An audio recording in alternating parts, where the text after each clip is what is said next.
Hello, all, and welcome back to Wednesday's Words of Wisdom. I hope you had an awesome week exploring clarity and praying and meditating, asking God for direction in your life. This week, we are moving on to courage. God says in Joshua 1:9, "Have I not commanded you? Be strong and courageous. Do not be afraid. Do not be discouraged, for the Lord your God will be with you wherever you go." To be courageous is a command. So once you have clarity of vision and a clear understanding of your purpose, God commands you to be courageous. Moving forward is hard.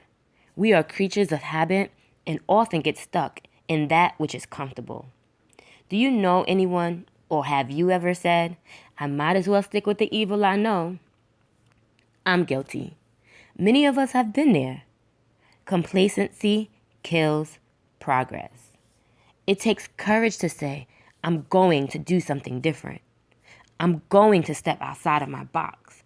I'm going to be extraordinary. I'm going to walk in my power." I started Let's Converse, my motivational speaking business, in August 2017. I have been a counselor for 13 years, and in that time, I conditioned myself to believe I was good one-on-one and with small groups, but that I wasn't a good public speaker. This was not the truth, as evidenced in my practice, my ability to run workshops and trainings, and the ability to be a leader in the field. My concept of who I was not in alignment with God's design. I had to realize that I was holding onto a seed that was planted into my 18-year-old mind. In my Catholic school, obtaining the title valedictorian was a speech contest. Though I was ranked number 1 and had been throughout my entire high school career, my academic merit was not enough. It's a hard moment when we fall into the trap of ignoring circumstance and accepting a false identity, believing I am not enough. They took the top 5 students and put us in a competition. It was the worst experience and severed friendships. Though I was smart, I was not competitive, and I was still breaking out of my shell and developing my identity. This activity brought out all of my insecurities and highlighted some of the jealousy I had ignored or had been oblivious to in others. On the day of the contest, I was nervous. I couldn't read my lines clearly. My legs were trembling uncontrollably. My eye was twitching. I was what you would call a hot mess. One of my close friends won that competition that day and looked at me and said, "My parents will be so proud."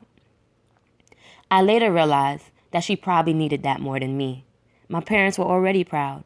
However, in that moment, I was defeated and disgusted that no one even cared about how I felt in this process. I still don't even know how I managed second place. I am unashamed to admit I was a hot mess. I'm an awesome writer, but in that moment, fear won, and I was a subpar speaker. When I decided to become a motivational speaker, that fear tried to resurface. In my 35 years of living, I have learned that you have to face fear with courage. James Baldwin stated, "Not everything that is faced can be changed, but nothing can be changed until it is faced." So, even though I cannot change the fact that I did horribly on a high-stakes speech contest in high school, I can face the falsity that I am not enough and choose to operate in my God-given power, aligning my identity with His design. God commanded us, "Be strong and courageous." If you know the power within and embrace it, fear will not win. When you let go of fear, you can do things that once seemed impossible. Step 2 to igniting power. Be courageous despite your situation. Say this with me: courage. As always, now I just need you to pay attention. I have some homework for you this week. Hopefully, it'll help you move towards courage. Thanks again for listening. Until next Wednesday.